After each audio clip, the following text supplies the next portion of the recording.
Fala galera, Papo de Concentra na área hoje aqui na Band, mais uma vez aqui na Band com um convidado especial, hein? Hoje eu tô com ele aqui, meu parceiro, Fernandinho Fernandes. Na paz. Ó, vou te confessar uma coisa. Diga. Você, cara, você é um cara muito importante aqui pro nosso canal. Porque você foi uma das referências que a gente tirou pra poder montar isso aqui. Muito obrigado, velho. O Papo de Boleiro certamente foi uma grande inspiração aqui pra gente, cara. É uma conversa, né? Vamos trocar uma ideia. Aqui a conversa é... diferente. É diferente, é isso aí. Então, galera, ó, já fica ligado aqui, ó, já se inscreve no canal, dá o like nesse vídeo, manda pra geral, compartilha e ativa o sininho pra ficar por dentro, né? Fernandinho, produção não gosta de trabalhar, eu vou te dar uma missão. Fala pra eles assim, produção, roda a vinheta. Roda a vinheta aí, galera. Vambora. Papo de concentra, papo de concentra. Papo de concentra, embarque nessa resenha. Aqui é chapa quente. Papo de concentra. Então, ó, Fernandinho, hoje aqui, ó, como eu disse, você foi uma grande inspiração aqui pra gente. Cara. E pra começar aqui a nossa resenha, eu queria falar com você sobre o início lá. Essa resenha de boleiro, seu papo de boleiro, mas lá no início você tentou ser boleiro. Ah, cara, todo mundo gosta de jogar futebol, né? Eu sempre gostei, cara, mas aí chega uma hora que você fala assim, cara, você acha que joga, né? Chega aquele momento que você tem que definir, né? É, e entra um monte de circunstâncias na história, e ser profissional não é fácil, por mais que a gente ache que jogue bem, que goste, podia até ter insistido, mas eu vi que não tinha aquela diferença. Podia ser um jogador mediano, mas não ia fazer a diferença. Mas você tentou no início no futsal. Comecei com futsal, depois fui jogar futebol de campo um pouco, joguei muitos anos na várzea. Aí no campo, quando eu fui no primeiro ano de júnior, aí eu comecei a ver que, precisava ter mais do que eu podia oferecer. Se eu tivesse assistido, ser um jogador razoável, alguns que jogavam comigo foram. E não eram tão diferentes assim, a gente tinha uma paridade. É que a época, quem está falando, é diferente. Era uma época que você tinha que ter muito mais habilidade do que transpiração, como tem hoje, né? E você teve que optar pelo jornalismo, optou, e assim, nas suas resenhas a gente consegue perceber que você é muito inteligente, você sabe o que está falando, tudo, mas você conseguiu unir a formalidade de um jornalista com a informalidade, digamos assim, de um boleiro. Você sempre foi assim, ou você em algum momento você percebeu que dava para ir por essa linha? Não, cara, na verdade eu queria ser médico. Ah, é? É, eu nunca... O vestibular sempre foi uma coisa muito complicada. Eu sempre gostei muito de ler aquelas enciclopédias, molecada nem sai barra. É mesmo? Eu sempre gostei de ler muito, mas o vestibular era uma coisa que não me atraía, era aquela decoreba, você tinha algumas obrigações, hoje mudou um pouco. E eu não tentei um ano, dois, não consegui, aí eu fui para outro caminho, acabei entrando em publicidade, e na publicidade que eu também vi que não era o que eu queria, no segundo ano eu tinha que fazer uma opção pelo jornalismo. Aí eu falei, vou tentar o jornalismo, já fiz 2 anos, cara duro, estampava camiseta para pagar a faculdade, Dureza. Meu pai era taxista, minha mãe costureira, eu já não podia me dar o luxo de perder 2 anos na faculdade. Aí eu fui para o jornalismo, comecei a trabalhar no 3º ano, não era nem com esporte, era uma outra situação, lance de cultura geral, na noite, eu era repórter de um programa da noite, e aí chamava Bar Brasil, que hoje é a CBN, mas na época era a Rádio Excelsior. E aí, cara, eu fui pro esporte, que era uma coisa que eu sempre gostei, sempre pratiquei, surfei, joguei bola, handebol, essas coisas, brincava, né? Mas sempre forte no futebol. E aí, cara, eu consegui aliar essas duas coisas. O prazer e vontade de sempre querer viajar, que eu sempre quis, sempre gostei, mas sempre tive muita dificuldade, porque não tinha grana na época, imaginava poder viajar. E fazer esporte, que é uma coisa que eu sempre gostei, eu sempre adorei futebol. E esse lance da informalidade não é que eu saquei um negócio, eu sou assim. Entendi. Mas pra galera é muito bom, porque facilita o entendimento, né? É como se você falasse a língua do telespectador. É, a ideia é essa, você não pode querer ser eu vejo assim, você não é um professor, né, cara? Você tá ali para contar uma história. E quanto mais fácil a história for entendida pelos outros, então é tua obrigação tornar as coisas mais acessíveis. Você não precisa ser raso, não precisa ser vulgar, não precisa ser grosseiro, mas também você não precisa ser professoral. Então é muito difícil você equilibrar essas duas coisas. Não é que eu escolhi esse caminho, eu sou assim. É seu, né? E isso facilitou as coisas, porque abre uma porta de comunicação, tanto com quem eu estou entrevistando, a história que eu estou contando, com quem está do outro lado, ouvindo a história, curtindo o que a gente está fazendo. E como surgiu o Papo de Boleiro? Cara, essa história é engraçada. Tem um jornalista, né? Ele faleceu infelizmente, muito conhecido, muito competente, criou muita coisa. Chama-se Michel Lohance, que é o pai do Bruno Lohance. Sim, o Bruno eu conheço. E o Michel, a gente trabalhava na Record na época e acabava, uma coisa que é comum, que hoje não tem muito, acabava os jornais, que a gente fazia os programas e tinha todo mundo almoçar junto. E ali sai história, toma uma, conversa, às vezes não toma também, mas troca uma ideia. E aí eu não tava esse dia, ele e o Luiz Henrique, inclusive trabalha na Band aqui, o Luiz Henrique Fernandes, que é editor, tinha mais uma galera na mesa. Pô, podia fazer uma resenha com o jogador, pra ele contar o outro lado, contar a vida dele, cara. Isso foi em? Cara, isso foi 2001, 2002 já. 2002. O Papo de Boleiro tem 16 anos, cara. E aí eu não tava, esse dia eu não sei porque eu tava numa externa, os caras me falaram, pensamos em fazer isso aqui, a gente pensou em você, vai chamar Papo de Boleiro. Eu falei, vambora, cara, vamos tentar. Perdão que eu tô um pouco rouco. E o primeiro entrevistado que a gente gravou foi com o Luiz Fabiano, ele tava no São Paulo. Cara, aí você conta com a colaboração da ideia, das pessoas, do cara que vai editar, o cinegrafista que compraram a ideia, que ele tem uma linguagem própria, meio nervosa. Você tem uma linguagem fora do comum, aparece o pessoal da retaguarda. Porque o que interessa ali, que eu acho que hoje o jornalismo esportivo está um pouco subvertido, porque o jornalista acha que está mais importante que o fato. Sim, mais importante verdade. que a bola, que o jogo, que a notícia. E ali, cara, o importante é o entrevistado. E aí você alia os anos que eu tenho de profissão, o respeito que eu tenho com os caras têm comigo, a credibilidade, e o quadro foi crescendo e as pessoas foram conhecendo, os jogadores hoje pedem para fazer. Os caras têm vontade de fazer porque ali ele conta a história dele. A gente humaniza o jogador de futebol. É isso que é legal. E o cara se sente à vontade para poder fazer revelações que ele não faz em outras situações. Então acho que isso é muito bacana. É um presente que eu ganhei do Michel Lohance, da galera que editava, da galera que produzia, e acabou virando uma marca. E aí eu criei essa, para encerrar aqui a conversa diferente, porque a ideia realmente é ser uma conversa diferente. Que você vê que a gente entrevista desde o cara que tem muito sucesso ao cara que não tem. Então é uma situação, muito bacana, não mano. importa, eu particularmente, às vezes escuto até com os editores, não importa se o cara tem sucesso ou não, o que importa é a história que ele tem para contar. É isso aí. Então vamos permitir conhecer a história das pessoas. E assim, eu não vou te perguntar qual foi a melhor que você fez, porque quando me perguntam eu também não sei responder. Então todas têm a sua importância. São quase 500, né, cara? Mas teve alguma resenha assim com algum que te marcou, ou por ter sido muito engraçada, ou por de alguma forma ter te marcado? Marcão, César Sampaio, Amaral, são caras muito engraçados. Os caras são bem engraçados, né? Tem outras que foram muito tristes, a do Baiano, que é ex-lateral direito, pela história dele, eu chorei junto com ele. Inclusive o Baiano, a gente tá pra gravar com ele também. Ele é gente boa demais. Ele é um cara batalhador, a história... Então, mas eu, como gosto de conversar, gosto de história, pra mim toda a história é legal. Eu acho que umas caem mais no gosto, outras não, depende muito de quem tá ouvindo. E tem muito jogador que é jogador perna, né? Tem os que são marrentos. Você não precisa falar nome, mas você já teve que lidar com isso? Não. Não? Sério mesmo? Graças a Deus nunca tive isso. Você diz no quadro, no papo e no dia a dia também. Principalmente no dia a dia, que você tem mais contato com os caras, né? Cara, tudo é uma questão de posicionamento. A imagem que passa é que eu saio para almoçar, para jantar, que eu frequento a casa dos caras. Não, essa relação não existe, nem eles frequentam a minha. O que existe é uma relação no trabalho de muito respeito. Debaixo da camisa eu nunca esqueço que tem gente. Então isso é uma coisa muito importante. E eles percebem que eu não abro mão disso. Eu não deixo de fazer o meu trabalho, mas para fazer uma pergunta dura eu não preciso ser agressivo, grosseiro. Procuro ser humano na abordagem que eu tenho com os caras. Os caras entendem esse respeito e da mesma maneira têm esse respeito. E jornalista? Tem jornalista boleiro? Tem uns que dão uma às vezes o cara confunde, né, cara, essa liberdade, essa facilidade, a proximidade, né? E, cara, você tem que entender. Cada um faz do jeito que acha que é possível. Eu procuro manter essa distância porque é uma questão de respeito à minha profissão, a dele. Isso não impede de você encontrar um cara, como eu já encontrei várias vezes fora do país, aqui no Brasil, tá com a família, opa, vamos sentar, vamos tomar um café. Isso não impede nada, isso não prostitui o trabalho de ninguém.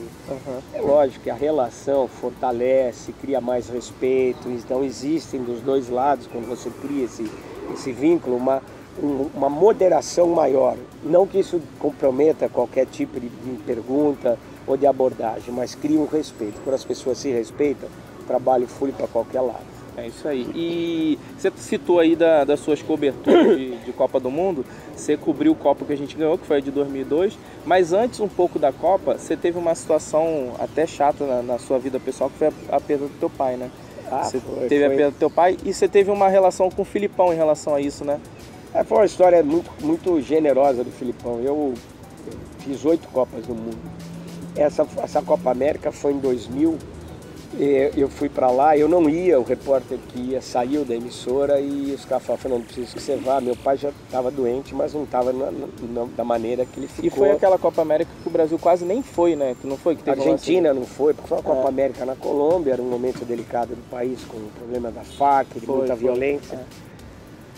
Eu fui, e aí estamos cobrindo lá, acompanhando de longe a situação, e aí 3 horas antes do jogo contra Honduras, minha mãe me ligou, falou, papai teve morte cerebral e tal, e meu pai foi jogador, assim, amador, e aí eu fui lá para fazer o jogo, fiz a entrevista que a Bandeirantes fazia ao vivo, a entrevista coletiva. Você teve que trabalhar com essa notícia. Cara, mas foi tão difícil me formar, tão difícil trabalhar com meu pai, pra gente poder passar essa fase e formar. Eu sempre conversava muito com meu pai, em respeito ao meu pai, respeito ao meu trabalho. O pessoal da Bandeirantes me ligar, tá tudo bem, então eu vou fazer o trabalho. Bom, aí fiz a entrevista, né? Acabou, o Filipão falou e tal. Nós perdemos para Honduras pela primeira vez, primeira competição do Filipão, foi eliminado. E tava um barulho danado também com a seleção naquela época. Por causa da época da CPI da Nike, o Luxemburgo tinha sido afastado, ele tinha acabado de perder o futebol olímpico, num jogo com 2 ou 3 a menos para Camarões. Era um momento conturbado. Eu me lembro que no começo dessa Copa América, o Filipão me chamou de lado para conversar e eu não o conheci. Ele tinha vindo do Japão, estava há pouco tempo no Palmeiras e assumiu a seleção. Ele tinha história no Grêmio, só o conhecia à distância. Antes de começar a Copa América, nos treinamentos, o Filipão chamou, a gente conversou, era um momento muito conturbado, de um antagonismo muito grande com a seleção brasileira, não só pelo país, pela própria imprensa, existiam ruídos muito grandes nessa relação. O Filipão, olha, estou assumindo agora e tal, se tiver que criticar, cara, alivia os jogadores, me critica, pode jogar nas minhas costas. Falei, legal, Filipão, ele chamou para ele a resposta. Mas eu falei, Filipão, isso não é possível. Eu vou só te garantir uma coisa. Eu vou ser honesto com o que eu vou fazer.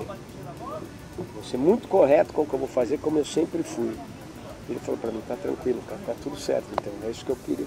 Uma relação correta de trabalho. Falei, perfeito, os dias passaram. Você acha que isso tem muito, Fernandinho? Não tem, né? Depende de como o cara te vê. Se o cara te respeita, se o cara te considera, tem essa percepção que você é uma pessoa correta trabalhando, isso tende a acontecer. É porque você conquistou isso com o tempo. Isso, né? é o tempo que te faz conquistar, que sabe que que você respeita as pessoas. E aí, cara, aconteceu essa história, 3 horas antes do jogo contra Honduras, minha mãe me ligou, eu tava tomando banho, um pouco mais, umas 4 horas, eu ia pro estádio, o papai teve morte cerebral, não sei o que lá, me deu aquele baque, aí o pessoal da Band soube, começaram a me ligar, você vai fazer o jogo? Eu falei, pode ficar tranquilo, eu vou fazer o jogo, meu pai adorava isso, eu respeito a ele, respeito ao meu trabalho, fiz o jogo, fiz a entrevista coletiva que sempre acontecia. E aí terminou, saí do estádio, sentei na calçada, tava chorando, sentado na calçada, aí o negócio caiu, né? Aí saiu o Filipão do vestiário junto com o Zé Lázaro. Fernando, a gente soube o que aconteceu com você, com seu pai, você volta no avião com a gente. Falei, não, tudo bem, você volta no avião com a gente. Pegou na hora que o Brasil já estava indo embora. Todo mundo consternado com a história, os jogadores me cumprimentaram, me deram um abraço, aí o Filipão me sentou na frente no ônibus e ele veio do meu lado. Primeira competição dele, eu falando, perdi meu pai também, foi um negócio o cara foi muito humano comigo, que bacana. Cara, aí chegou, desci em Cali, peguei um avião, vim pro Brasil, continuou o trabalho. Aí passou a eliminatória e tal, a gente foi fazer um jogo na Bolívia. Eu não tinha nem o telefone do Felipe, passou aquilo, eu agradeci na hora, falei, não tive mais, depois pessoalmente falei com ele.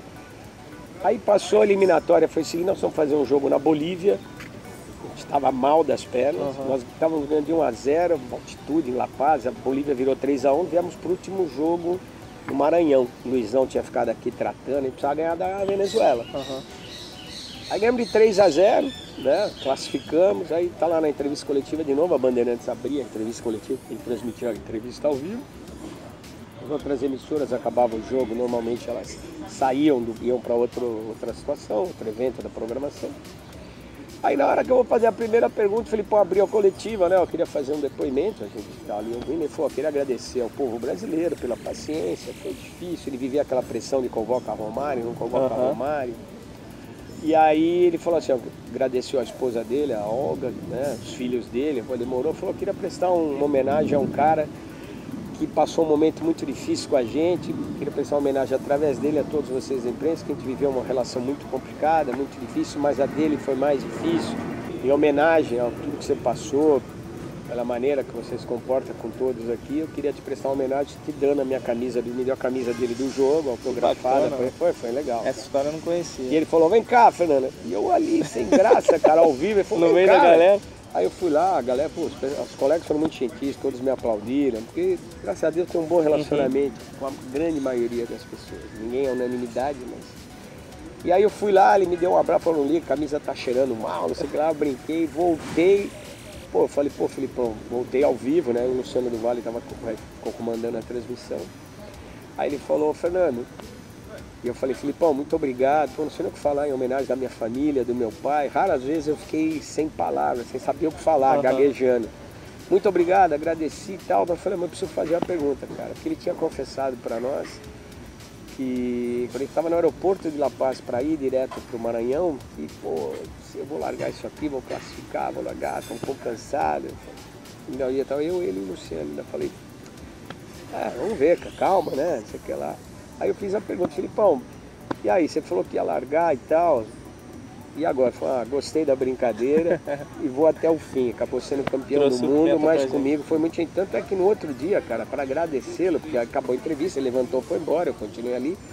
Eu tive que pedir pro assessor de imprensa dele o telefone dele, que eu não tinha, para poder agradecer a gentileza que o cara foi... No momento de glória dele, que ele vivia mais pressão, eu não precisava lembrar. Ainda lembrou disso, né? E uma pessoa que eu não tinha uma amizade, eu tinha aquilo que eu falei, respeito. Os caras conseguem enxergar isso, a maneira como são tratados. Então essas histórias, cara, são muito importantes para reforçar aqui, acho que em qualquer área, em qualquer relação humana, respeito. Manter essa distância, cara. Você falou que poucas vezes você ficou desconcertado com alguma situação, como foi a do Filipão. Sim. Mas eu queria te perguntar, teve alguma entrevista que te balançou? Qual foi a entrevista da tua vida, Fernandinho? Cara, uma das coisas que me marcou muito não foi uma entrevista que eu fiz, foi uma matéria que eu fiz na Copa de 91. O Zagallo é um cara sensacional, atendia 100 caras. Eu tava na Copa de 98, cara, lá na França. No meio do treino, assim, eu vi um garotinho com o pai pendurado na arquibancada, o molequinho era careca, cara. E ele desesperado, ele tava emocionado, mas ele era muito magrinho, cara, que me chamou a atenção. Fui falar lá com o pai dele, o repórter fica ligado em tudo, né? Aí eu falei, pô, tal, ele, o inglês macarrônico dele, eu no meu, a gente ali. Cara, e aí ele falou, pô, nós somos de Serra Leoa, tal, meu filho, ele tem câncer terminal, acho que o menino tinha uns 8 ou 9 anos. O sonho dele é conhecer o Ronaldo, cara. Cara, fica aqui na cabeça. Eu não tinha filho na época, mas o olhar daquele menino me... Pô, aí eu fui lá, falei primeiro com o Américo Faria, depois falei com o Rodrigo Paiva, não sei se eu cheguei a falar com o Parreira. Cara, eu sei que a gente chegou lá e tal, o Rodrigo uma hora veio pra mim, que era assessor de imprensa, e falou, tudo bem, bota o menino, mandou a segurança liberar. Falei primeiro com o Betinho, cara, o segurança. Deixaram o moleque ali, porque o Brasil treinava no campo assim, e vinha, entrava pro vestiário aqui. Cara, tinha que passar por ali. Pegaram o moleque, botaram ele no vestiário, cara, assim, na porta do túnel, na saída, assim. Cara, a hora que ele viu o Ronaldo vir na direção dele, os lábios do moleque começaram a tremer, os olhinhos dele, eu não acreditei, cara. Aí o Rodrigo Paiva no caminho, ele é assessor do Ronaldo também, além da seleção, ele falou pro Ronaldo qual que é a história. Pô, o Ronaldo catou ele no colo assim, cara, não o Ronaldinho Fenômeno, o Ronaldo Fenômeno, não o Gaúcho. Catou ele no colo assim, aí não vi mais, levou ele pra dentro do vestiário, cara. Aí os boleiros devem ter feito uma festa com o moleque. Meu, tinha uma rapaziada muito legal lá naquela época da seleção, muito do bem. Jogador de futebol, a maioria das vezes é do bem, a galera não tem ideia. Bacana. Cara, o molequinho saiu lá cheio de presente, uma felicidade. Ah, você viu ele voltando depois? Sim, tava filmando tudo, né? Cheio de felicidade e tal, não sei o que lá. Cara, aí na hora de ir embora ele me deu um puta sorriso, aí eu tava indo assim, o pai dele me falou, pô, agora ele pode morrer em paz, cara. Cara, foi um negócio assim que me marcou muito, acho que foi uma das matérias mais fortes que eu fiz. Você se notabilizou aí pelos seus tênis, né? Pelos seus tênis. Você mostra, eu vejo no seu Insta que você sempre tá postando os tênis velhos. Como que surgiu essa paixão pelo... Eu acho que é trauma de infância, cara, assim, a gente não era pobre, assim, mas tinha uma vida para comer e beber. Meu pai era taxista, minha mãe costureira, ralando ali. Cara, e aí, cara, eu tinha um tênis só. A geladeira não era como a geladeira, eu tinha um Conga, tinha um Bambo. Pô, quando surgiu o Iris, cara, pô, pra comprar, minha mãe ia lá no seu Valdomiro, que tinha uma loja lá perto da minha casa, comprava em 10 vezes, pagava um par de tênis. Então aquele tênis era o tênis pra jogar bola, pra ir pra escola, pra ir namorar, pra ir no bairro. Então você jogava bola no domingo de manhã com o tênis, saía, lavava, colocava ele atrás do motor da geladeira pra ele secar, pra você ir à noite no baile, e no outro dia tinha que ir pra escola com o bicho e trabalhar, porque eu comecei a trabalhar com 12 anos. Cara, eu não sei, aí essa lance do tênis começou a surgir pra valer, negócio de cor, cara. Minha cunhada morava em Porto Rico em 2005 e a gente ia lá visitar, minha mulher ia, pra falar a verdade, foi uma vez só. Cara, aí começou com uma onda de uns All-Star, laranja, verde, limão e tal, ninguém usava, que só era tênis preto e branco, e eu sempre gostei de cor. Aí eu comecei a comprar, usar, os caras falaram, pô, você é louco? E aí vai rolando, cara, e foi rolando. E aí ficou essa marca aí. E hoje você tem um lugarzinho lá na sua casa, você guarda? Tem quantos? Dá pra chutar? Eu cheguei a ter bastante, acho que eu tenho uns 130, 140 pares hoje. Não tenho mais porque não tenho de guardar. E olha, eu compro, hein? É muito raro eu ganhar, eu compro. É isso aí, ó, tá vendo? Aproveitar aqui que você veio aqui, deu essa moral pra gente, a gente tem um presentinho aqui pra te dar. Nossos parceiros aí da Tubarão, legal. Papo de Concentra, mandou uma camiseta também pra obrigado, você. Brother. Então uma lembrança pela aqui gentileza do canal. Obrigado pela oportunidade. Agradecer o pessoal da Tubarão também, que tá sempre dando essa moral aqui pra gente. Então você tem que dar força, galera. Você que tem o seu time de futebol aí, mas que falta aquele uniforme da hora, entra no site da Tubarão, tá aqui na descrição. Lá você monta o seu uniforme, pô, do jeito que você quer. Legal, olha aí, personaliza. É isso aí, já sai pronto lá pra jogar o seu futebol com sua galera. Então entre em contato aí, preço é acessível, produto é de qualidade. Fernandinho, pra gente encerrar nossa resenha aqui, a última pergunta, quais são os planos do Fernandinho pro futuro? Você pensa em ter um programa seu, com o seu formato, alguma coisa... De repente um formato semanal ali? Cara, eu gosto de ser repórter. Eu adoro ser repórter. Mais do que apresentar? Agora eu tô gostando de apresentar também. Eu apresento o Band Esporte Clube aqui na Band, tem o Papo de Boleiro. Tá igual o Filipão, tá gostando da brincadeira? Tô gostando da brincadeira. É que eu gosto muito do evento, do contato com as pessoas, ir pra uma Copa, pra um jogo. Eu gosto disso, eu gosto de ver bons jogos de futebol. Cara, mas não sei, tô fazendo esse lance de apresentação, se eu puder levar as duas coisas ao mesmo tempo, vai ser legal, cara. Cara, o plano é, eu gosto do que eu faço, então eu dei sorte nisso, cara. Apesar de cair por acaso nessa parada, como eu disse, eu queria ser médico, eu gosto muito também desse contato humano, de poder ajudar, porque o jornalismo tem um problema muito sério. Sempre discuti isso com o Luciano do Vale, a gente não tem um feedback no que a gente faz. Um médico, você vai lá, você tá com dor, o cara faz alguma coisa, receita o negócio, você fica legal. O jornalismo é muito etéreo, muito aberto. E aí, o que você faz da vida, o que você não vai fazer? O que você traz para a sociedade? O que você acrescenta? Cara, então, eu dei muita sorte nessa parada, nessa trajetória.